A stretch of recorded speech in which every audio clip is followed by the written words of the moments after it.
मेरे दिव्य गुरुदेव श्री परमहंस योगानंद जी के द्वारा ये टॉपिक देह आत्मा के ऊपर एक चोगा है। देह वास्तव में आत्मा के एक आवरण से अधिक और कुछ भी नहीं है। यदि किसी व्यक्ति का ओवरकोट घिस जाए और फट जाए तो वह साधारणतया उसके लिए शोक नहीं करता, वह उसकी मरम्मत कर लेता है अथवा उसे बदल कर दूसरा ले लेता है। कभी भी अपनी चेतना की उस देह रूपी कोट के साथ पहचान न बनाएं जो कि आत्मा ने अस्थायी रूप से धारण कर रखा है। जो लोग ईश्वर के नियमों को नहीं समझते प्राय यह विचार रखते हैं कि आध्यात्मिक पूर्णता का अर्थ है देह की भी पूर्णता, अर्थात वह व्यक्ति जो ईश्वर के साथ समस्वर है उसकी देह रोगग्रस्त नहीं होगी। बकवास। जो व्यक्ति इस विचार को पकड़े रहता है वह स्वयं ही अपने शरीर में आसक्त है। उसके लिए देह अत्यंत महत्वपूर्ण है। मैं यह नहीं कह रही हूँ, यह प्रवचन दया माता जी के द्वारा, मैं यह नहीं कह रही हूँ कि हमें अपने शरीर की उचित देखभाल नहीं करनी चाहिए। स्वामी श्री युक्तेश्वर जी ने कहा, कुत्ते को एक हड्डी क्यों नहीं डाल देते? शरीर को जितनी आवश्यकता है उतना दो और फिर इसे भूल जाओ। महात्माओं ने कहा, अपने जीवन के बारे में कोई विचार मत करो कि तुम क्या खाओगे, और नहीं अपने शरीर के बारे में सोचो कि तुम क्या पहनोगे। तुम्हारे पिता जानते हैं कि तुम्हें किन वस्तुओं की आवश्यकता है। मुख्य बात यह है कि कोई भी मानव अपने भौतिक शरीर में अनंत काल तक नहीं रह सकता, चाहे वह अपने शरीर को कितनी भी देखभाल क्यों न करता हो। अतः ऐसी वस्तुओं पर इतना अधिक ध्यान क्यों केंद्रित करते हो जो रहने वाली ही नहीं हो।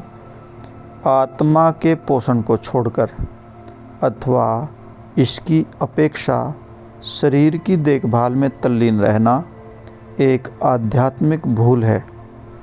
ईश्वर हमारे शरीर को रोगग्रस्त और क्षतिग्रस्त इसलिए होने देते हैं ताकि हमें यह बोध हो, पीड़ा के द्वारा ही सही, यदि इसकी ज़रूरत पड़े, कि हम उनकी संतान हैं, न कि मरने वाला शरीर, और यह भी कि यह संसार हमारा निवास नहीं है। हम अमर आत्माएं हैं और हमारा निवास ईश्वर में ही है। समर्पण के गुण के महत्व को सिद्ध करने के लिए हमें प्रार्थना एवं प्रतिज्ञापन के महत्व एवं मूल्य की उपेक्षा नहीं करनी चाहिए। साधारण मानव के लिए परमहंस योगानंद जी द्वारा प्रदर्शित आदर्श समर्पण को अपनाना बहुत ही ऊंची अभिलाषा होगी। ऐसा समर्पण भगवत इच्छा की पूरी जानकारी और उनके साथ संपूर्ण समसवरता यानी कि ईश्वर की उपस्थिति का अभ्यास के द्वारा ही उत्पन्न होता है। ऐसा भक्त जानता है कि कब और कैसे अपनी समस्याओं का प्रतिरोध करना है और कब उनको झेलने के लिए समर्पण करना है। ईश्वर उनकी सहायता करते हैं जो अपनी सहायता स्वयं करते हैं। प्रतिज्ञापन की चुंबकीय शक्ति। प्रत्येक को प्रतिज्ञापन का अभ्यास करना चाहिए। मेरे लिए ये दो प्रतिज्ञापन सर्वाधिक सहायक हैं। प्रभु मेरी इच्छा नहीं बल्कि मेरे माध्यम से केवल आपकी इच्छा पूर्ण हो, और प्रभु आप ही करता है, मैं नहीं। संसार की रचना इस नियम पर आधारित है कि जब सृष्टि का एक कण दूसरे कण के चारों ओर चक्कर काटता है तो इससे एक सृजनात्मक शक्ति उत्पन्न होती है। जैसे प्रोटॉन के चारों ओर इलेक्ट्रॉन का चक्कर लगाना। प्रतिज्ञापन में भी यही सिद्धांत कार्य करता है।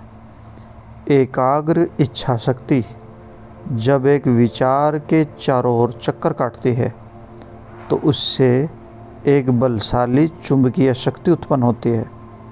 जब कोई प्रतिज्ञापन, जैसे कि ये कहना कि हे प्रभु आप मेरे हैं, मैं आपका हूँ, इस तरह बार बार प्रतिज्ञा करना कि हे ईश्वर आप मेरे हैं और मैं आपका हूँ, अथवा प्रभु आप उसकी देह में हैं, वह स्वस्थ है, प्रभु आप उसकी देह में हैं, वह स्वस्थ है, को बढ़ती हुई विचार शक्ति के साथ बार बार दोहराया जाता है तो वह तथ्य जिसका प्रतिज्ञापन किया जा रहा है वह प्रकट हो जाता है। यही सिद्धांत एक नकारात्मक परिणाम भी उत्पन्न कर सकता है। यदि एकाग्र इच्छा को किसी नकारात्मक विचार के चारों ओर बार बार घुमाएं। नकारात्मक विचार द्वारा व्यक्ति स्वयं को अथवा दूसरे को गंभीर रूप से हानि पहुंचा सकता है, क्योंकि इस संसार में व्यक्ति जो कुछ बोता है वही काटता है। वह जो भी विचार आकाश में छोड़ता है वही वापस उसी के पास लौट आते हैं। इसलिए परमहंस जी अक्सर कहा करते थे, अपने विचारों पर निगरानी रखो। निश्चित रूप से यह जान लो कि आप जैसा करोगे वैसा ही भरोगे। इसी में अपने एवं दूसरों के लिए भलाई है। सकारात्मक और सही चिंतन का महत्व निहित है। विचार संसार में सर्वाधिक बलशाली शक्ति है। विचार संसार में सर्वाधिक बलशाली शक्ति है। ईश्वर के संकल्प से ही समस्त सृष्टि की रचना हुई है। उनके बिना किसी भी वस्तु का अस्तित्व नहीं रह सकता, क्योंकि हम उनके प्रतिरूप में बने हैं। उनकी अजय शक्ति हम सब में विद्यमान है। हमारी विचार शक्ति एवं चेतना ईश्वर की दिव्य प्रज्ञा, दिव्य ज्ञान एवं चेतना के अंश हैं।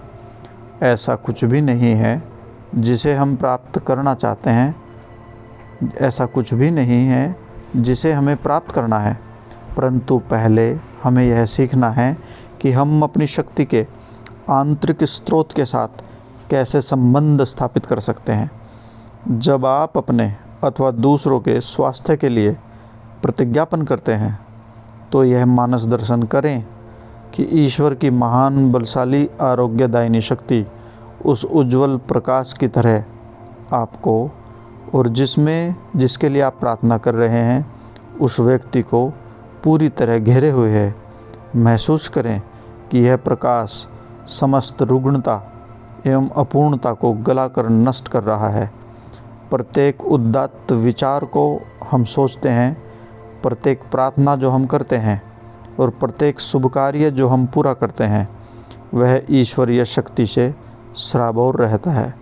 जैसे जैसे हमारा विश्वास बलवान एवं हमारा ईश्वर के प्रति प्रेम गहन होता जाता है, वैसे वैसे हम इस शक्ति को महान से महानतर रूपों में प्रकट कर सकते हैं।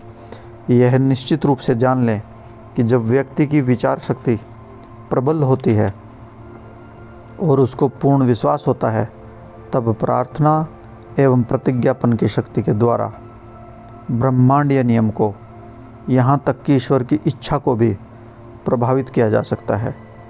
यदि ऐसा करने से अंत में उसका उच्चतम कल्याण होता हो तो जब किसी ने विश्वास और भक्ति के साथ अपनी संपूर्ण शक्ति से प्रार्थना की हो और सकारात्मक रूप से उपचार हेतु प्रतिज्ञापन किया हो, परंतु अंत में परिणाम विपरीत हो, तब ईश्वर के श्रेष्ठतर ज्ञान के समक्ष आंतरिक शांति में समर्पण करने का समय आता है। परंतु जब तक प्रभु अपना अंतिम निर्णय नहीं दे देते तब तक वे परिवर्तन और सापेक्षता के इस संसार में समस्त बाधाओं का प्रतिरोध करने के लिए मानव से अपनी ईश्वर प्रदत्त शक्ति यानी कि इच्छा एवं बल का प्रयोग करने की आशा करते हैं। जय गुरु जी।